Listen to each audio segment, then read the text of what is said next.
Welcome to the third video in this series, which is designed to help you with your Microeconomics for Business module. In this video, we will be looking at graphing functions. During the video, we will look at concepts such as the coordinate system and how to plot points. What are the x and y intercepts and why are they important? Then we're gonna go into details on how to plot linear graphs. We look at the gradient or the slope, which is a very important concept. Then we look at a specific way of writing linear equations algebraically, which is called the gradient intercept form. Then we go into details on how to plot more than one graph. We will also look at how the supply and demand shifts and why do we call them right or left shifts. And in the last part of the video, we will be looking at how to read information off from graphs. Now, before we go into exact practical examples, I would like to recap some of the notations. So, for example, if you see y equals f of x, that is just basically telling you that the y coordinate is the image of the x coordinate through this function of f. In this particular case, we don't know the specific function, so I will need to be giving a function to be able to calculate these two things. But again, just remember that y equals f of x just means that the y coordinate is the image of the x coordinate that is created by the f function. One more important thing is that the order is very, very important.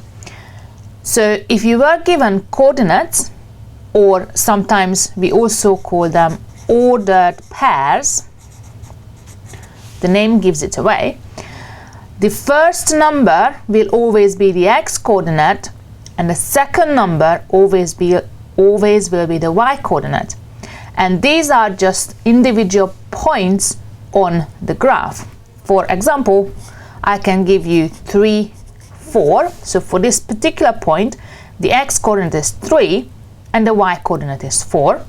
Or I can give you something like -2, 7.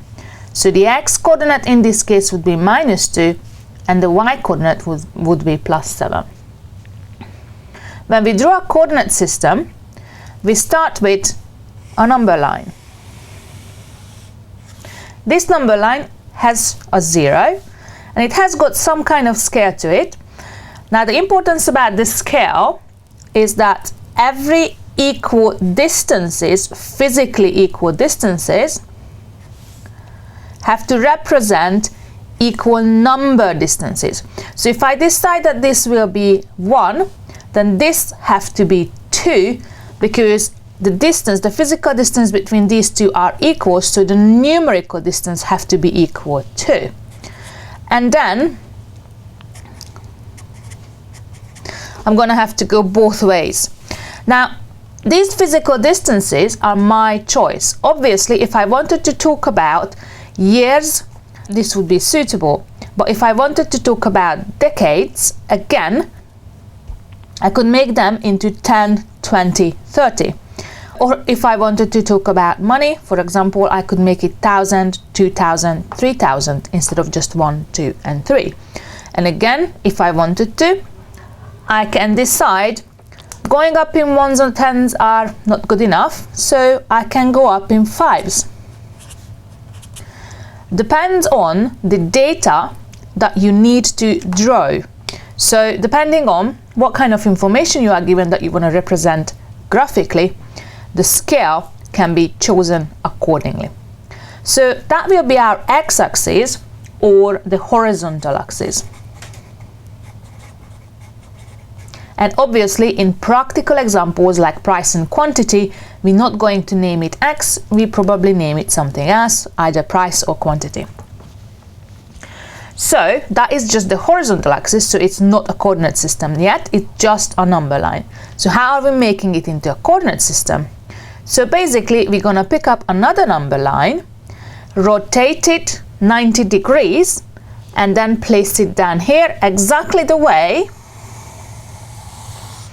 that the zeros line up. So this now would be 0 on the x-axis, which is the horizontal axis, and 0 on the other axis, which we're going to call y-axis or vertical axis. Again, same goes for the scaling. So equal distances have to represent equal numerical distances. And then obviously I can go down into the negative direction as well.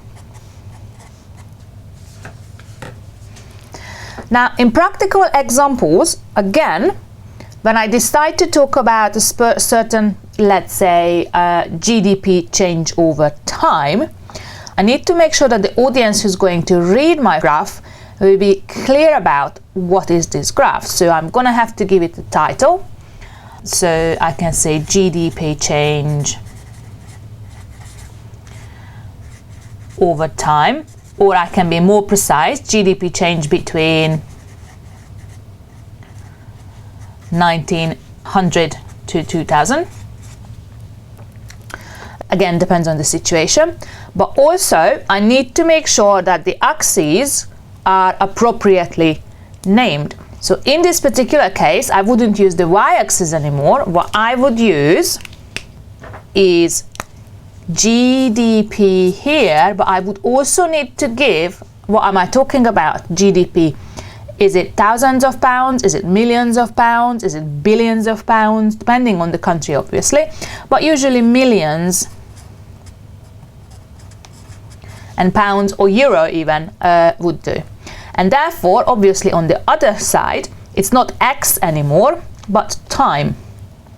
And again, I need to make sure that I'm measuring it in an appropriate scale, because obviously between 1900 and 2000 there is a good 100 years. So I'm definitely not going to have enough space for every single one of those 100 years. So I might want to go up in tens of years, I might want to go up in 15s of years, something that's suitable, but one probably would not be the most suitable. So if I know a coordinate, let's go back to these simple examples. How can I plot these points? Now, this is your starting point, which is very often called the origin, and this is always the 0, 0 coordinate. Obviously, that's how we created the system. We matched up the 0 on the x-axis and the 0 on the y-axis. And the other thing that you need to remember is that the first point is the x coordinate, that is telling you how far in the x direction you went from the origin.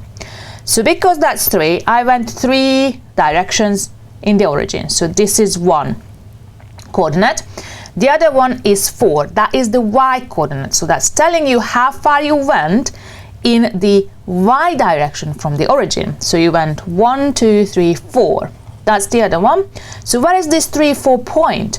Well, it's basically exactly in the intersection of these two distances. So it's exactly here. So when you come up to the x-axis, just draw a line parallel to the y-axis up. And when you come to the y point, just draw a parallel line across with the x. And where the two intersect, that's exactly where the point is. Look at another example. So I've got -2 and 7. Now the negative means that I'm going into the negative direction. So I'm going to go -2. So that's the x. And then I'm going up 7. So I'm going to have to be a little bit creative here. That would be roughly there. So I could go up here and obviously coming across. So this would be the -2, 7 point. Now, how can we do it the other way around? So how can we read off coordinates of points given the position of the points? So we've got 3 points here, A, B, and C. What are the coordinates? Well, to find the x coordinate, all I need to do is trace down to the x-axis. That's hit 2 exactly. So the x coordinate is 2. And to find the y coordinate, I just need to trace across until I hit the y-axis. So this point's coordinate is 2, 4. How about B? So I'm going to come down and I'm going to come across. So B is -1, +2. And same goes for C. Go for the x-axis and then go for the y-axis. So that gives me 2, -3. Now this is the exact full coordinate system, which has got 4 quarters. This is quarter 1, this is quarter 2, this is quarter 3, and this is quarter 4. Now, what are the important properties of these quarters? Well, if I look at the x-axis, this is on the positive side of the x-axis, but this is also the positive side of the y-axis. So the first coordinate, both of them, the x and the y, are positives. In the second quarter, when I look at on the x-axis, I am on the negative side, but the y-axis is still on the positive side. So it would be the negative positive quarter. If I come down to the third, when I look at the x, I am on the negative side, and when I look at the y, I am also on the negative side. So it's the quarter where both of the coordinates are always negative. And in the last one, x, I came back onto the positive end, but with y, I'm still down on the negative end. So this is the positive negative quarter. Now, in many cases, especially in economics, you are not going to use the full coordinate system. In most cases, you're just going to use the first quarter because you only need prices and no quantity can be negative and no price can be negative. So in many practical applications, you don't even draw these 3 quarters. But again, just be aware that you can go down on the negative direction in each cases. Because, for example, if you would be looking at profit, now profit can go negative. Prices can't, but profit can. Now, I'd like to introduce you to 2 important concepts, and these important concepts are the x and the y intercept. We usually talk about these intercepts as soon as something has been drawn into a coordinate system. A graph, a line, a linear or a curvy graph, doesn't matter, but some graph have to be there. Now, they're not very difficult concept to understand, because basically the x-intercept is just where our graph cuts through the x-axis, which is in this particular case 3. So this is the x-intercept. And the y-intercept logically follows. From there on is where the graph goes through the y-axis.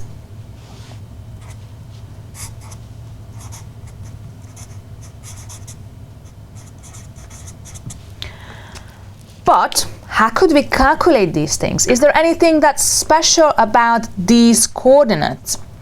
Well, they both are on the axis. And when you look at the x-axis, you didn't go away from the origin in the y direction. So for any point on the x-axis, you will have obviously some coordinate for x, but the y coordinate will always be 0. Similarly, if you're looking at the y-axis, you haven't gone away from the origin in any distance whatsoever in the x direction. So for anything that's on the y-axis, the x coordinate's always going to be 0, and you will have some number for the y coordinate. Now, if we know these properties, then we can exploit this to calculate the intercepts. So if I know an equation, if I wanted to calculate the y-intercept, I just need to make sure that I set the x coordinate equal to 0. And if I wanted to calculate the x-intercept, I need to make sure that I set the y coordinate equal to 0 in the equation of the graph. Now let's look at a practical example. So how can we plot linear graph using the intercepts? Well, you just need to calculate both of the intercepts, then plot them on the axis, and then just connect them with a straight line. So if we have an equation, let's say 400 is equal to 40x plus 10y, which is a typical budget line equation.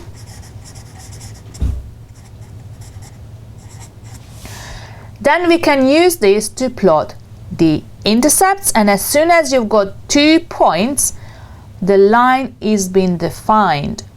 So for a linear graph, 2 points, any 2 points is perfectly enough to draw the whole line. So let's find the x-intercept.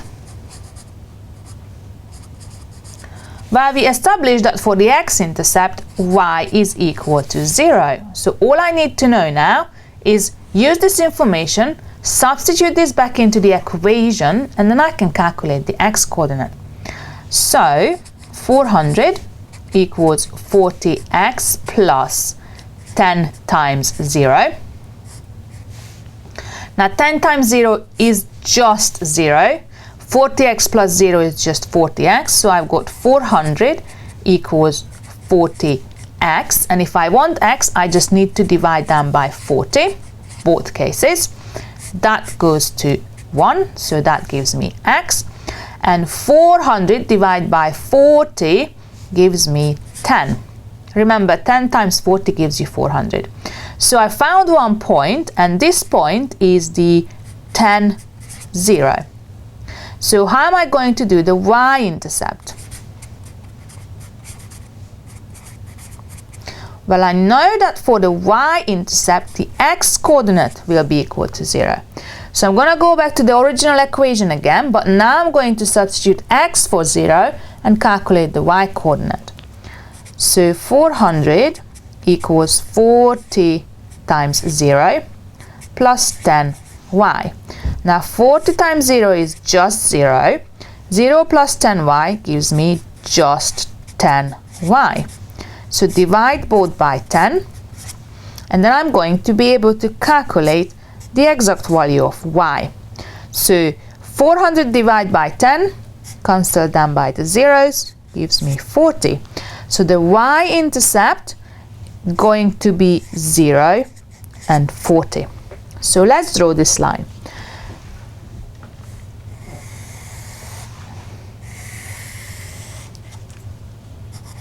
So this is my x, this is my y. Now I want to plot the 10, 0 and 0, 40. So I can go 1, 2, 3, 4, 5, 6, 7, 8, 9, 10. So that would be the 10, 0 point. But if I was to go up in ones,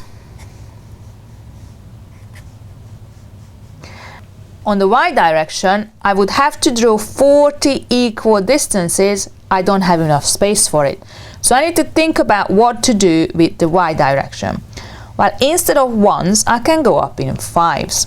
So I can say 5, 10, 15, 20, 25, 30, 35, 40. And then I can pick the second point, which is 0, 40 in here. And then here comes the easy part. Draw a line, a straight line in between the 2 points. Well, if you're not very practiced in drawing lines, then you can always use a ruler to making sure that this line will be straight enough. But in most cases, you will be just expected to draw a sketch, which means a little bit of wobble here or there would not make much of a difference. The next concept I would like us to talk about is the gradient or slope. Now, what is the definition of the gradient? Well, the official definition of the gradient, for which in mathematics you use the lowercase m, is the change in y divided by the change in x. And change is nothing else but the later amount minus the starting amount. And because it's the change for both of them, so I just need to find that difference for the numerator and the denominator. But what are these y's in here and x's? Well, these are just the coordinates of points on the line. So the gradient is a very important concept because the gradient tells us how fast, how steep a line graph changes. So sometimes you might have heard about this as the rise over run. Sometimes they also refer to it. Or rise over run. Okay, so how can we calculate it? Well, we're gonna need 2 points on the linear graph, but as soon as we know those 2 points, we can use their coordinates and then just calculate the gradient from that. So if you were given 2 points, let's say 2, 9 and -1, -3, how can you calculate the gradient? Well, first of all, you need to choose which point is 1 and which point is 2.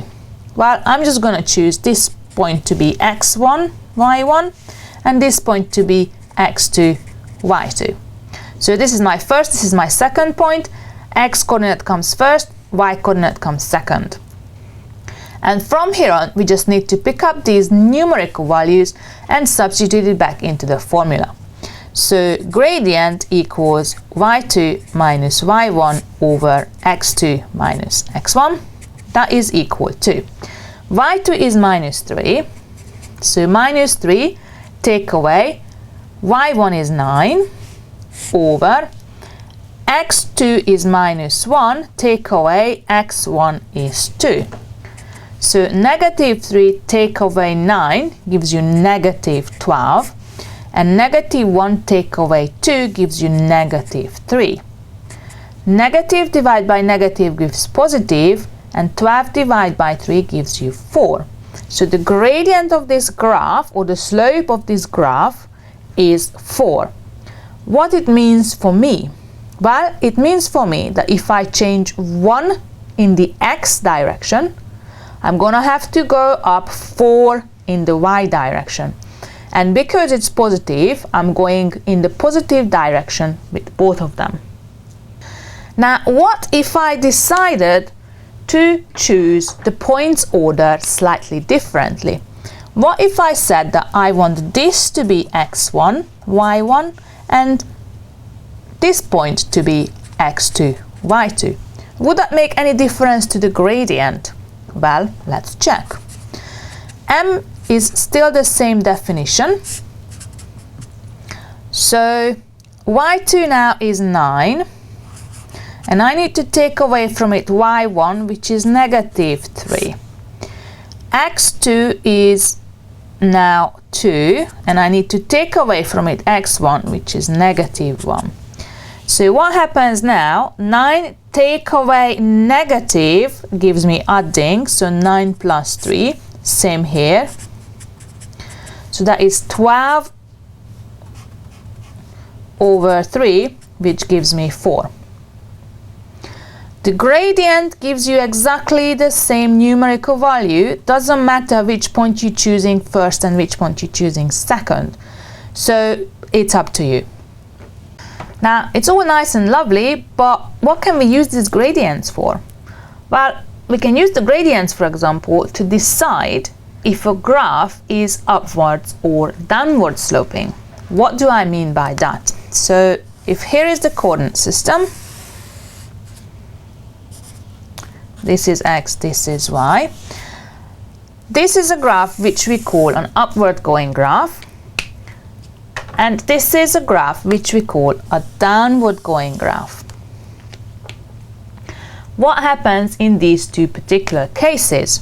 Well, the gradient here for this one, m will be always positive, but for this one, the gradient always going to be negative.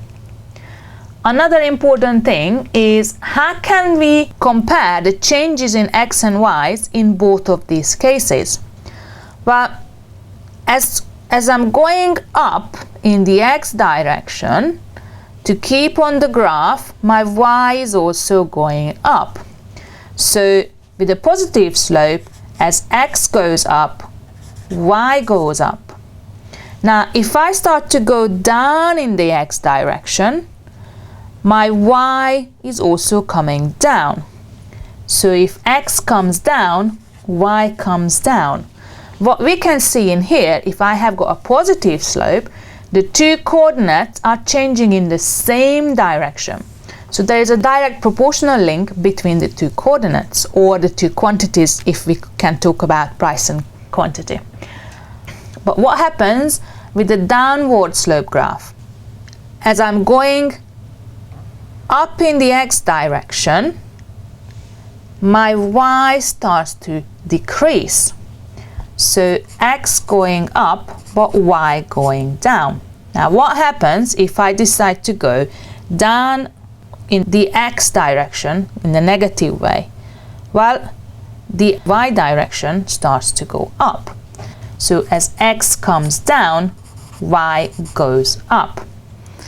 And this is going to indicate an indirect relationship between the two quantities that are drawn to the x and the y. One more important concept when we're talking about linear graphs is a specific way of writing the graph's equation, and that is the so-called gradient intercept form. And the general equation for the gradient intercept form is the y equals mx plus c, where m is the gradient and c is the y-intercept. Now, if we have this equation, if we have got the equation of the line and we rearranged it into this format, we can say a lot about that graph. For example, just by looking at the number in front of x, we can say how fast and in which direction the graph changes.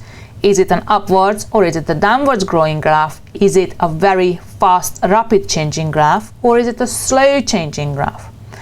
But also, if you remember, the y-intercept was when the x-coordinate was 0. But if the x-coordinate is 0, is the m times x will disappear. So y will be equal to c. And that's why we can say that the number c, or the constant in the equation, represents the y-intercept. Now, why should we use it?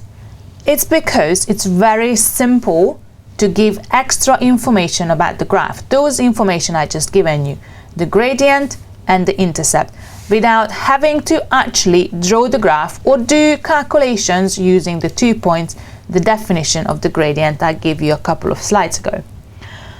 So, look at a few examples and read off the gradient and the intercept of these graphs. Well, it's as simple as it looks. So if you look at this format of the equation, the number in front of the x, that is the gradient, so m is equal to 3, and the y-intercept will be the 0, negative 4, because the number here, the constant, is negative 4. Example 2.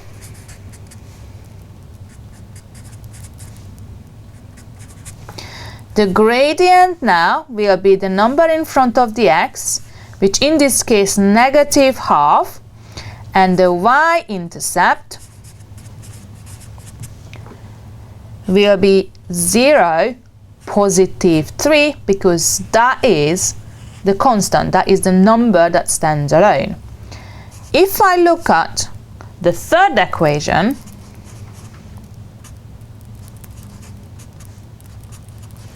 that's not so straightforward, because the gradient and the intercept can only be read off if it's in this particular form. So the equation first needs to be rearranged. So how can we rearrange it? Well, y has to be on its own on one side, so I'm not going to touch y here, but the 4x have to be removed to the other side, which means I need to take away 4x from both sides. So y will be equal to minus 4x plus a quarter. Remember, if there is no sign in front of a number, that's always positive. Now I can read off the gradient. The gradient will be minus 4, and the y-intercept will be 0 plus 1 quarter. Now, if we look at these three graphs,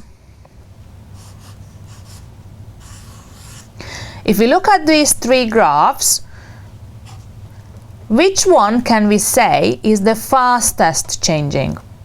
Well, if I just look at the magnitude of the numbers, ignoring the signs for a change, the biggest number of the three is 4. So this graph is the fastest changing graph. But this has got a negative sign. So this would be a downward sloping graph.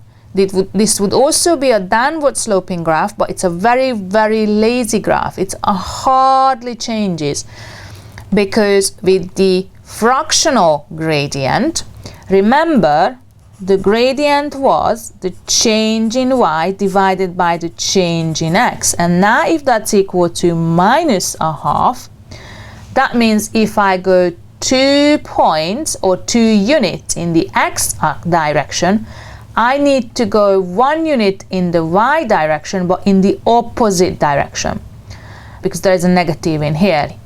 So if I go 2 steps in the x direction, I need to go down 1 in the y direction. Remember, one is positive, the other is negative. So 2 right, 1 down. 2 right, 1 down. That's a very, very slow changing graph.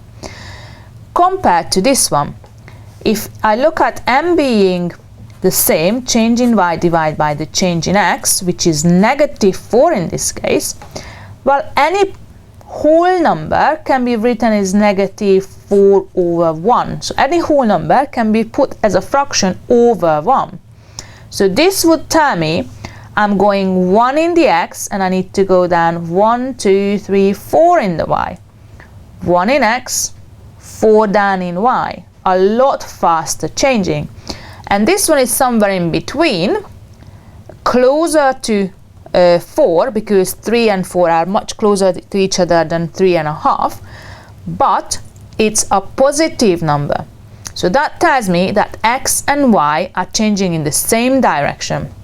So if I'm going 1 in the x direction, I'm going to go up 3 in the y. 1, 3, 1, 3. That's again a relatively fast changing graph. Now, it's all nice and lovely with the x's and the y's, but in many practical situations, what's going to happen is you will be given a demand function or an inverse demand function, and you will need to be able to draw some conclusion about how fast this particular demand function changes. So how does it work in the case of the demand function? So what we need to remember is that in the case of the demand function, what is the x coordinate and what is the y coordinate? Well, the general practice is that the y coordinate is always the price and the x coordinate is always the quantity. So if I look at the example, P equals 4Q minus 4, well, P is on the y, Q is on the x, so this is exactly in the y equals mx plus c format. So from this one, just by looking at it, I can straight away read off the gradient and the y-intercept. So the gradient would be 4 and the y-intercept would be 0 minus 4. Example 2, P equals minus 1 over 5Q plus 3. Again, same format, so I can just read off the gradient by looking at it and saying the gradient is minus 1 over 5 and the y-intercept will be 0, positive 3. Now, when you look at the third example, both of the variables, the q and the p, are on the same side. So we need to rearrange this into the p equal format because p is my y coordinate. So all I need to do is just take the 4q away. So p equals minus 4q plus a quarter. And from here now I can say that the gradient is minus 4 and the y-intercept is 0, 1/4. The last example, q equals 2p minus 10. Now you could be tempted to say, okay, the gradient is 2 and the y-intercept is minus 10, but unfortunately this is not in the right format, because although this is the direct demand function, for us to be able to read off the slope and the intercept, we need the demand function to be in the inverse form when p equals, because again p is the y-coordinate. So this needs quite a bit of a manipulation, so I need to rearrange. I want p on its own, so the minus 10 has to be removed. And negative 10 to be removed, I need to add 10 to it because that makes it to 0. But if I add 10 to one side, I need to add 10 to the other side as well. So what I end up with is q plus 10 being equals to 2p. Now I'm just going to swap the two sides, so I end up with this nice format. But remember, it doesn't really matter which side you write on the left and which side you write on the right, because the two are equal. Last thing I need to do, I've got 2p, I just want 1p, so I'm going to divide both of the sides by 2. 2p cancels down, so that gives me the p. q over 2 is the same as half a q, plus 10 over 2 is just 5. And now I can read off the gradient and the intercept. But the gradient is the number in front of the q, so m is equal a half, and the y-intercept is the number on its own, remembering that the first coordinate on the y-axis is always 0. Now what happens if you need to plot more than one graph in the same coordinate system? Well, you can just pick out the first graph, plot it, then pick out the second graph, plot it, and then you are done. Remember, we can plot graphs by calculating the x and the y-intercepts and then just draw the line in between. But what happens if you end up with something like this, which is quite often common for the supply-demand analysis? So you've got your demand and you've got your supply. So there is a point here which we call the point of intersection.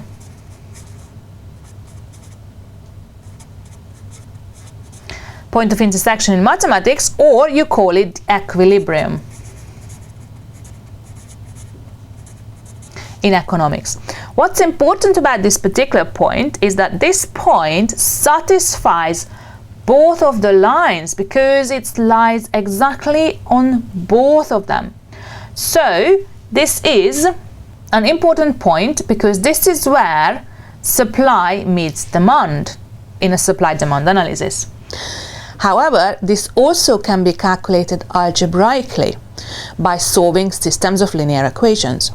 And if you don't know how to do that, there is a very good website called the Khan Academy, which you can check out the different ways of solving systems of linear equations. Now, let's look at a somewhat different example when it comes to plotting more than one graphs. So QXD equals 5,000 minus 0.5px plus 0.25m plus 2py. Now draw the two demand curves given that m1 is equal to 2000 and m2 is equal to 3000 and py equals 5 for both cases. Now first I'm going to deal with the m1 equals 2000. to be able to find that demand function, what I need to do first, I need to substitute m1 and py into the original equation. So qxd will be equal to 5000 minus 0.5 px plus 0.25 times m1, which is 2000, plus 2 times py, which is 5. So I can bring the numbers together and use the calculator to do the calculation quickly for me. So the first number is 5000. I have to add 0.25 times 2000 to it, plus the 2 times 5. So I ended up with having 5510 minus 0.5 px, and that was the first case. That's the case of the m1. So how am I going to do m2?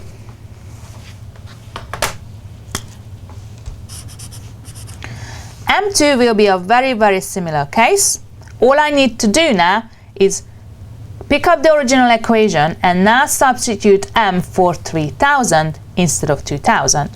So the qxd will be 5000 minus 0.5 px plus 0.25 times m is now 3000 instead of 2000, but py hasn't changed because it says that py is 5 in both cases. So I can again pick up the calculator and calculate all the numbers.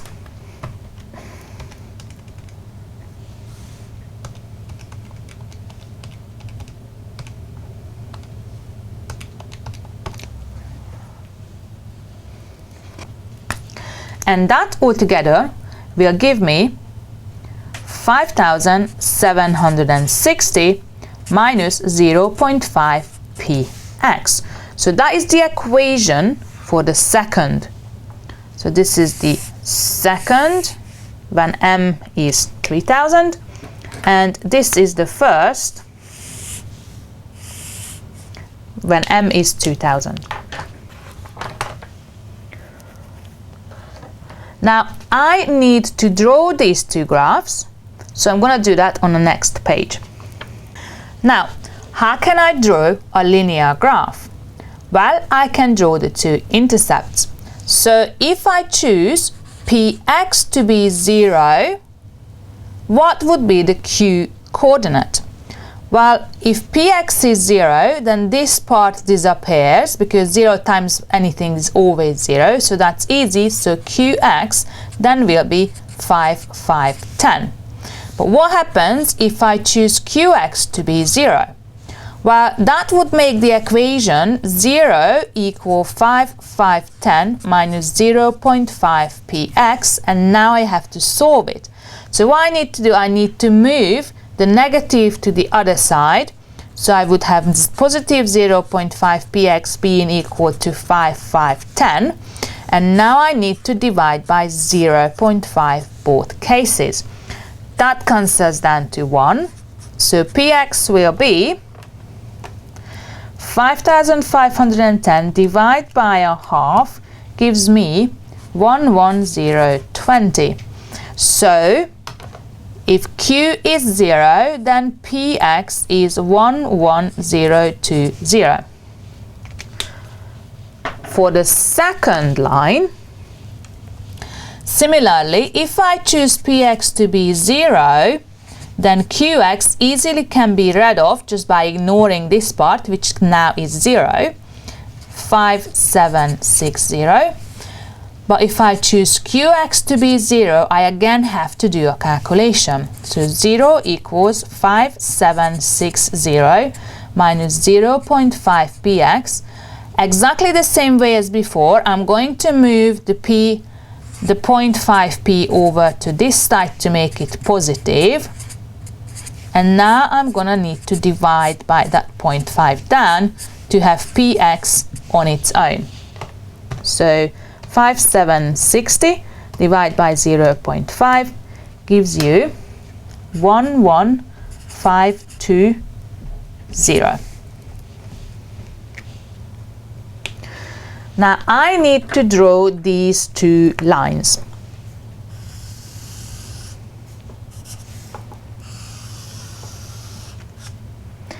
Remember, this is P and this is Q.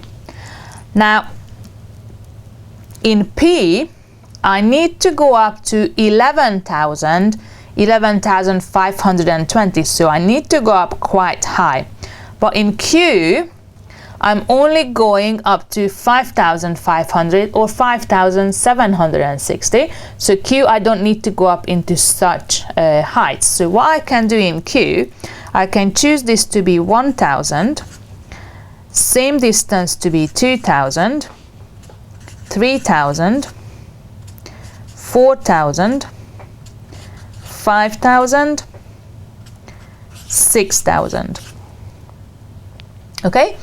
But in P, if I go up in thousands, that's not going to be enough because I've got smaller space in here. So maybe if I go up in 2,000s, that could be good. So 2, 4, 6, 8, 10, 12. That's still quite a bit tight. So let's go up in 4,000s.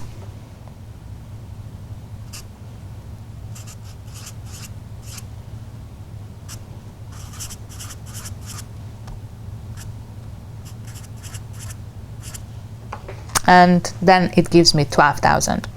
Now, as you can see, my scale are not detailed enough. So all I can do now is do a sketch, a rough guessing where these points would be. So for the blue graph, I need P to be 0 and Q to be 5,510. Now that would be somewhere, this is 5,500, exactly halfway in between the two, so I can put that more or less there. So that would be the 0, 5, 5, 10 point. And then for Q to be 0, P needs to be 11,020.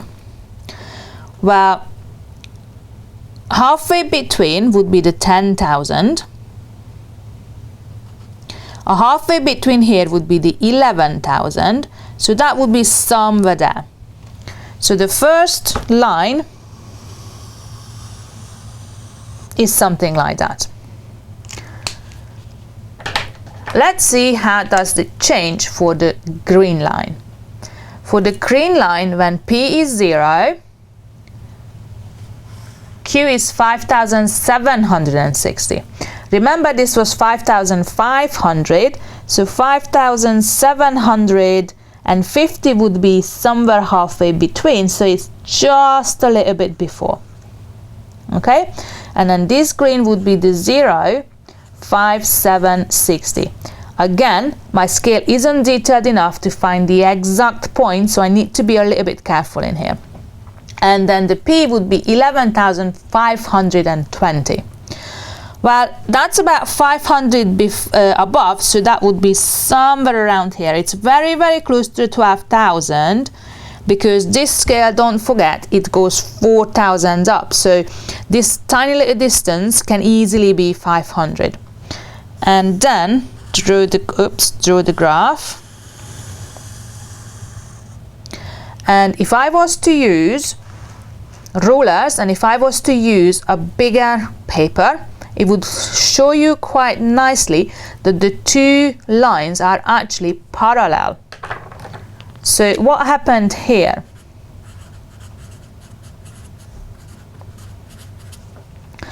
Well, just by increasing my budget, which was M, from 2,000 to 3,000, remember that was the difference between the blue and the green.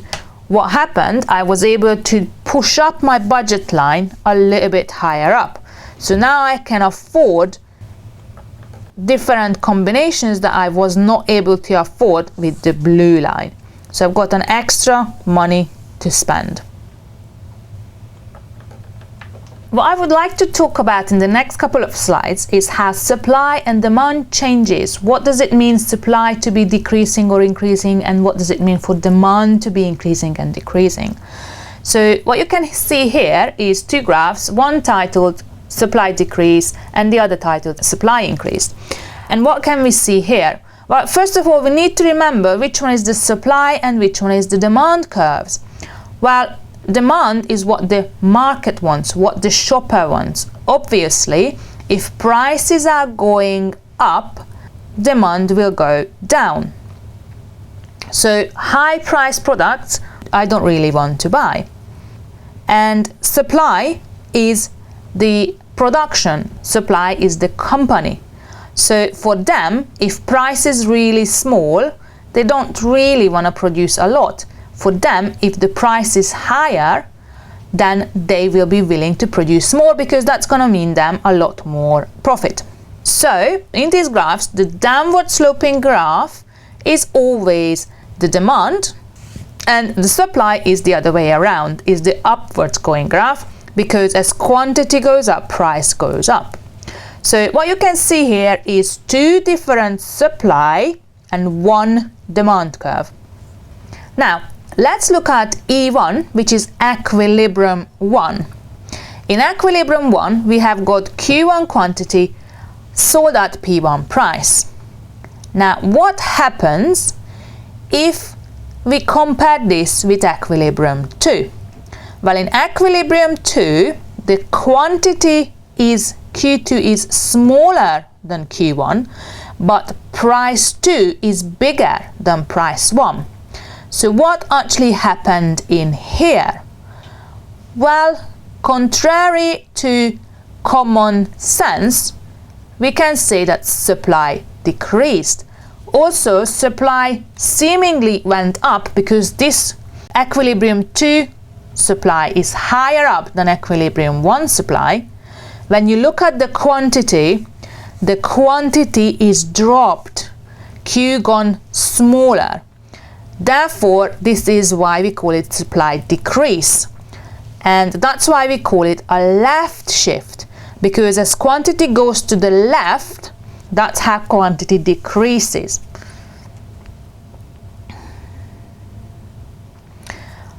In the other graph, which is titled supply increase, when we look at E1 and E2, we can again find that for E1 I have got Q1 and P1, and for E2 I've got Q2 and P2. But what happened here to the quantity? From equilibrium 1 to equilibrium 2, the quantity increased. So although seemingly the supply went down as the graph itself, if you look at the quantity has increased. So that's why you call it a supply increase, and that's why it's named a right shift, because quantity in the right direction is growing. It's getting bigger and bigger.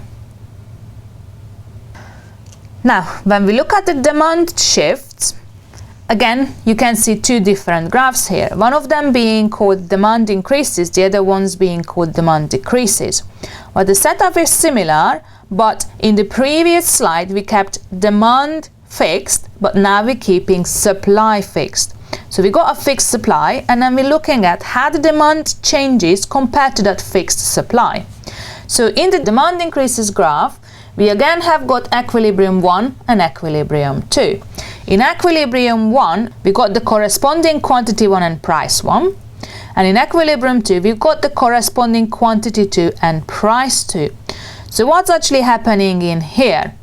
Well, demand has gone up because the quantity demanded, Q1, has become now Q2, which is bigger than Q1.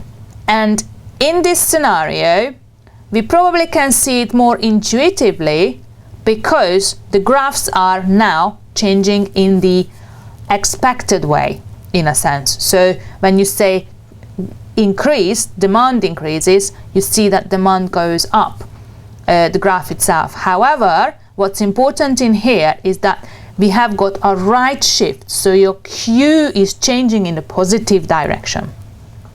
And when you look at the demand decreases graph, it's the other way around. So if you look at equilibrium 1 with the corresponding Q1 and P1, well, I can see that compared to that, equilibrium 2 has got a smaller quantity, also a smaller price, but that doesn't really tell us anything about the change. So in this particular case, demand decreased because the later demand Q2 is smaller than the original demand of Q1. And again, these graphs are seemingly changing the expected way, but don't forget that here is the change, the increase and decrease is always compared to quantity. So that's how we got a left shift. So quantity changes into the negative direction. That's why this is called decrease. Now, we talked about supply and demand changes, but now let's see how we can actually plot these supplies and demands. So let's say that I have got the Q equals minus 20 plus 4p as one of my functions, and the other functions would be Q equals 30 minus 5p. So how can I plot them?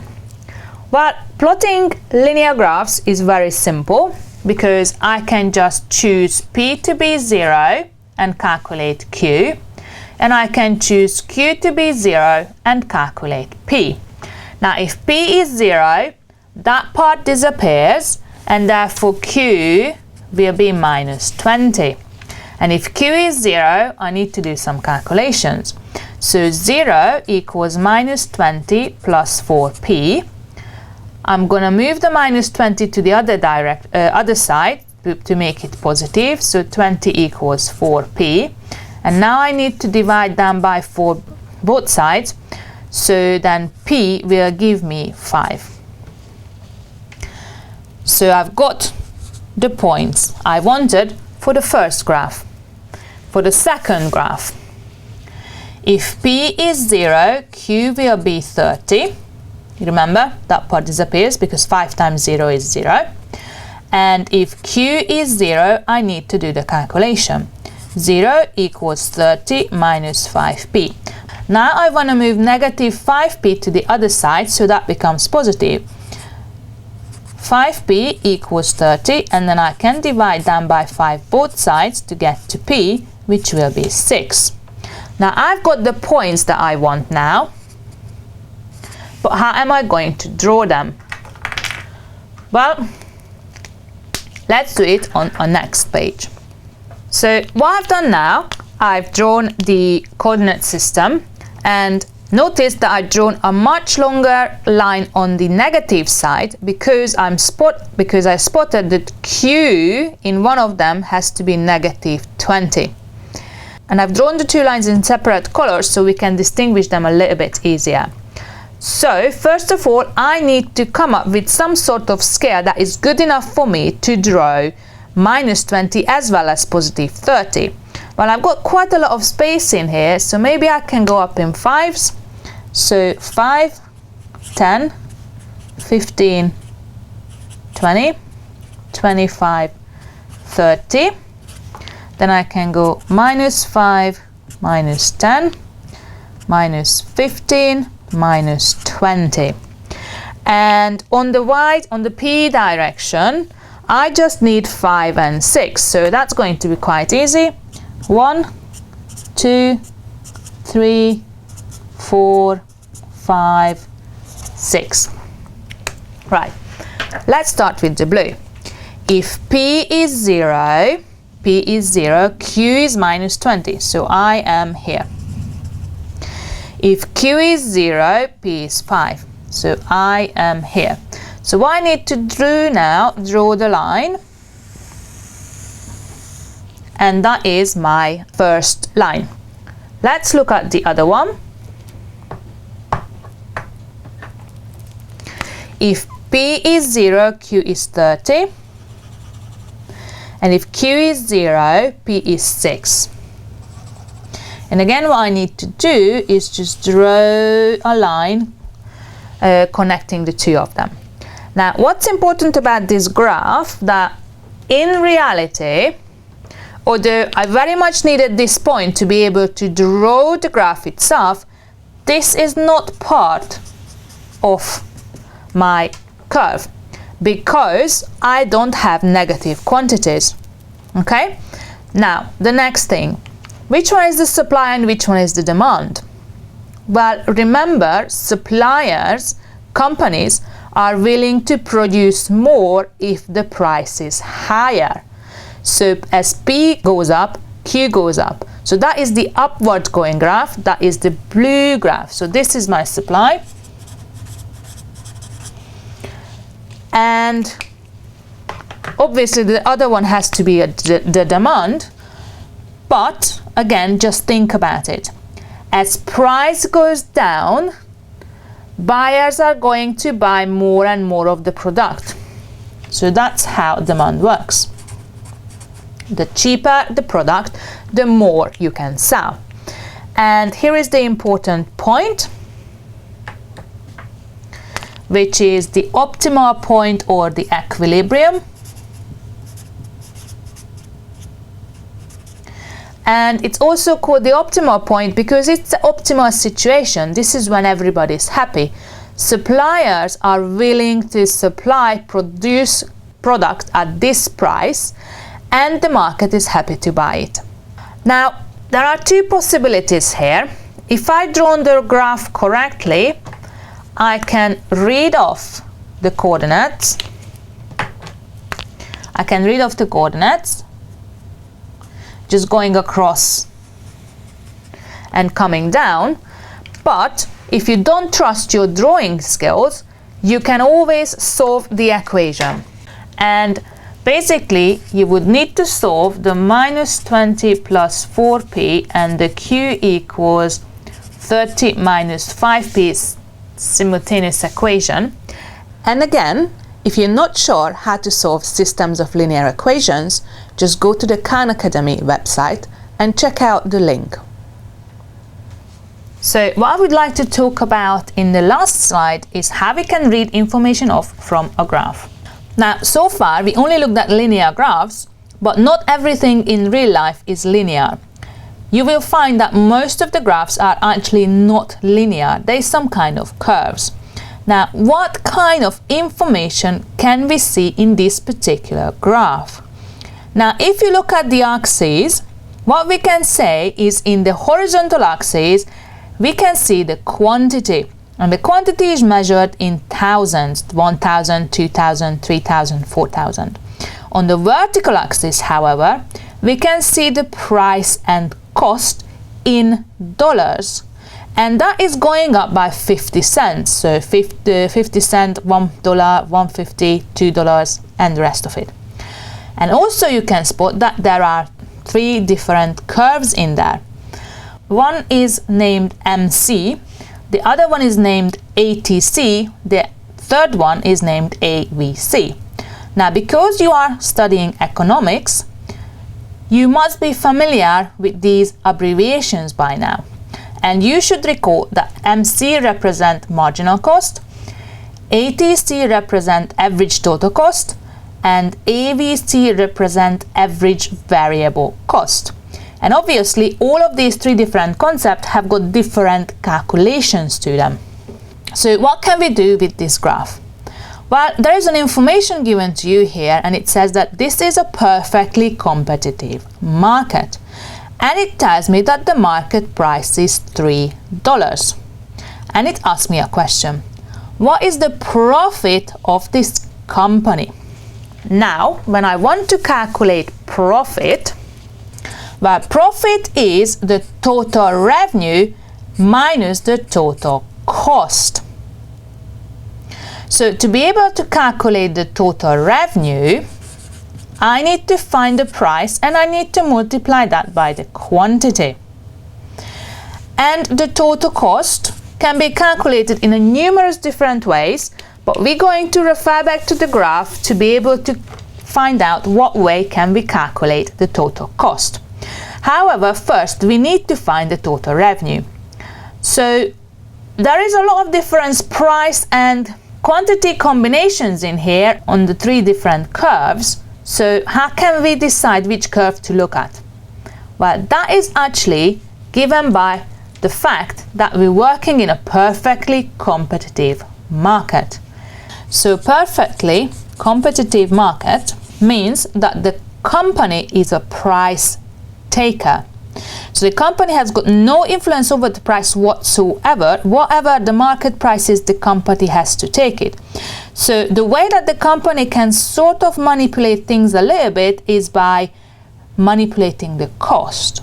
So perfectly competitive market, they're always making sure that the marginal cost is equal to the price. Now this is the information that we can exploit in here, because if we go back to the graph and we have a look at it, we can see that the market price is 3 and there is a marginal cost graph on our picture. So if I trace across at the $3 price level, then I can nicely trace down to Q, and I can spot that actually if the price is $3, then the accompanying quantity on the marginal cost curve is 4,000. Well, that's handy, because now I can calculate the total revenue. So the total revenue will be 3 times the 4,000, which is altogether $12,000. Now that's half the solution, but I still need the total cost. Now the total cost can be calculated in many different ways, but one way that we can use in this particular case, that is exploiting the definition of the average total cost. Now the average total cost is nothing else but the total cost divided by the quantity. So if I rearrange this equation, I can say that the total cost is equal to the average total cost times the quantity. Remember, I want total cost on its own. It's divided by quantity. So to remove the quantity, I need to multiply up both sides by the quantity. And the reason why it's good for us is because on the graph, we have got the average total cost. So going back to the graph, on the 4,000 quantity, now we trace back all the way to the average total cost and we trace across. And what we see there is if quantity is 4,000, then the average total cost will be $2, which we can just write as 2. So now I can calculate the total cost, because that will be 2 times the 4,000, which gives me 8,000. So now I've got the total revenue and I've got the total cost being 8,000. So I can calculate the profit. So that will be 12,000 minus 8,000, giving me $4,000. So this particular company, with these marginal cost, average total cost and average variable cost curves, can make a profit of $4,000 when it's working in a perfectly competitive market where the market price is $3. So this is the end of the video tutorial. I hope you found it useful, and I wish you best of luck with all these types of calculations and drawings.